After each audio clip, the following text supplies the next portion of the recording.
Walk through the ruins of a city larger than early Egypt and just as old as Mesopotamia, and you will not find its name carved anywhere, not on a single wall. 4,500 years ago, its people built cities of brick laid out in perfect grids with covered sewers and private bathrooms, comforts much of the world would not have again for thousands of years. They left behind thousands of lines of writing, and to this day, no one on earth can read a single word of it. We do not know the name of even one of their kings, their gods, or their cities, or what they called themselves. And then, around 1900 BCE, they vanished. Their cities swallowed by the earth and forgotten for almost 4,000 years. This was the Indus civilization. Two mysteries hang over it still. Why can no one read a single word its people wrote? And why did they disappear at all? For nearly 4,000 years, they were utterly forgotten. Their cities lay buried under low mounds scattered across the plains of what is now Pakistan and northwest India. Local people had a name for one of those mounds, Mohenjo-daro, the Mound of the Dead. When they dug into it, they turned up old bones, never knowing that beneath their feet lay one of the first cities ever built. In the 1920s, archaeologists of the Archaeological Survey of India began to dig. At Harappa in 1921, then at Mohenjo-daro in 1922. They expected ruins, perhaps a tomb. Instead, they uncovered two vast, astonishingly sophisticated cities. The proof of their age came from tiny carved seals. A scholar realized that Indus seals matched seals found far away at Susa in Iran, objects already dated to the 3rd millennium BCE, the age of the pyramids. It meant these silent mounds held an entire civilization that history had completely forgotten. As old as Egypt, as old as Mesopotamia, now suddenly rising out of the earth, and it was enormous. More than 1,000 settlements, some say 2,000, spread across roughly 1.5 million square kilometers, from the mountains of Afghanistan to the coast of India. The most far-flung civilization of its age. It had not appeared from nowhere.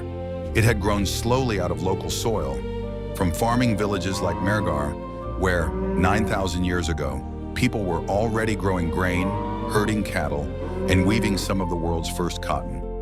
Its great cities, Harappa, Mohenjo-daro, Dholavira, Lothal, were built to the same plan, with the same bricks and the same weights, as though a single mind were guiding them all. At their height, the largest may have held 40 or 50,000 people each. Walk into Mohenjo-daro as it once stood, and the first thing you would notice is the order. Wide main streets laid out in a careful grid, crossing at right angles, dividing the city into neat blocks, with narrower lanes branching off them. The city was split in two, a raised mound, the citadel, looking down over a sprawling lower town where most people lived and worked. And then there is the thing that still amazes engineers today, the water. Covered drains ran beneath the streets, and almost every house had its own well and its own private bathing room. This was the world's first urban sanitation. Clean water and waste drainage on a citywide scale, built 4,500 years ago when most of humanity still lived in scattered villages. At the heart of the citadel sat the Great Bath, a watertight tank some 12 meters long, sealed with brick and tar so it would not leak. It is the oldest public pool in the ancient world, most likely used for sacred bathing and ritual. Nearby stood a huge granary and a great pillared hall where people may have gathered, but there was no soaring temple and no grand palace, nothing built to glorify a god or a king. What strikes you most is the sameness. The bricks in every city share the exact same proportions, and the weights are identical. The same little stone cubes in a precise doubling system used in markets hundreds of kilometers apart. These were gifted people. They were among the very first in the world to grow and weave cotton. They worked copper, bronze, and lead, and carved delicate carnelian beads and stone seals with extraordinary skill. A few of them still look back at us. A small bronze figure of a girl, one hand on her hip, utterly self-possessed. A solemn stone man we call the priest king. And here lies the first great mystery. Despite that name, no one knows if these people had priests or kings at all.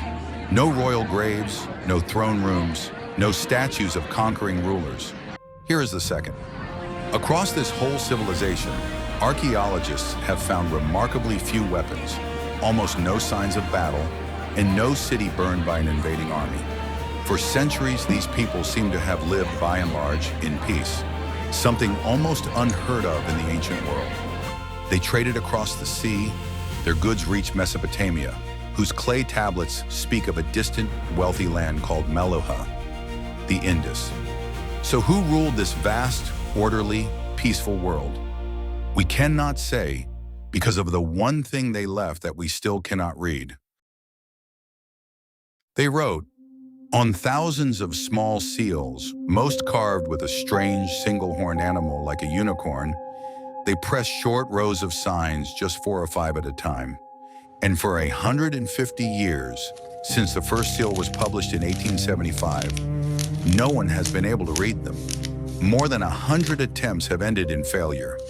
The obstacles are cruel, the inscriptions are tiny and brief, often just a handful of signs on a seal no bigger than a postage stamp. There is no bilingual key, no Rosetta Stone to unlock them, and the language behind the signs is completely unknown. So a civilization of millions sits in total silence. We hold their cities in our hands, their art, even their bones, but not one sentence in their own voice. And then their world began to dissolve. Around 1900 BCE, the great cities started to empty. For a long time, a violent story was told. When dozens of scattered skeletons were found in the streets of Mohenjo-daro, some imagined a massacre, warlike invaders storming in to destroy a peaceful people. But that story has fallen apart. The skeletons bore no battle wounds and lay there across different centuries. There was no massacre, and DNA from the Indus dead shows they were a native people with no trace of the later northern migrants, who arrived only afterward and conquered no one. The real enemy was quieter and far larger. The climate itself was turning. Around 2200 BCE, a great drought gripped much of the world. The same brutal dry spell that helped topple the old kingdom of Egypt and the empires of Mesopotamia. The monsoon rains that fed their fields grew weak and unreliable, and a mighty river that watered their heartland, the Gagar Hakra, shrank to a seasonal trickle as the earth shifted beneath it. The cities could no longer feed their people, so slowly the people left, drifting east toward lands where the rain still fell, abandoning the great cities one by one. It was not a conquest. It was a long, quiet goodbye. The Indus civilization did not really die. It scattered, fading into the villages of a new age. And its blood still runs in the people of South Asia today, a living inheritance, even though their names are lost to us.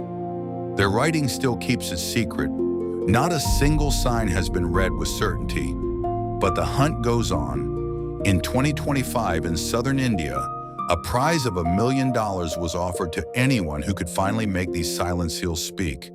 And their story carries a warning for our own time. A great and prosperous civilization brought down not by armies, but by a shifting climate, forced to leave home when the rains failed. There is one last irony. Mohenjo-daro, lost for 4,000 years and found again, is now crumbling away and may disappear a second time within decades unless we save it. They built the first great cities of a subcontinent. They lived in peace for centuries, and then they vanished so completely that we do not even know what to call them. Empires rise on the strength of their armies. The Indus rose without them, and when its cities turned to dust, it survived in the only place that ever truly lasts, in the people who carry it still. Empires fall, people remain.